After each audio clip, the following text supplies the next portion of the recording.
Tekniikan irrotus käynnissä. Yllättävän paljon, tai oikeastaan yököttävän paljon täytyy purkaa, että saa Fiestasta tiputettua moottorilaatikoineen alas. Käytännössä moottorin etupuolelta täytyy ottaa kaikki irti. Lähtien puskurista ja naamapellistä. Sen jälkeen välijäähdytin ja jäähdytin pois ahtoputket, imusarja. Imusarjakin täytyy ottaa pois, muuten ei mahdu tiputtamaan konetta niin alas, että sen saa veksiältä.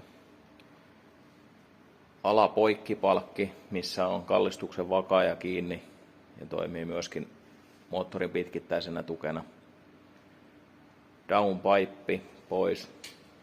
Huohotinsäiliö letkuineen, paisuntasäiliö letkuineen ja kaikki öljyletkut suoratinjalkoineen ja vetarit tietenkin. Mut kyllä se siitä.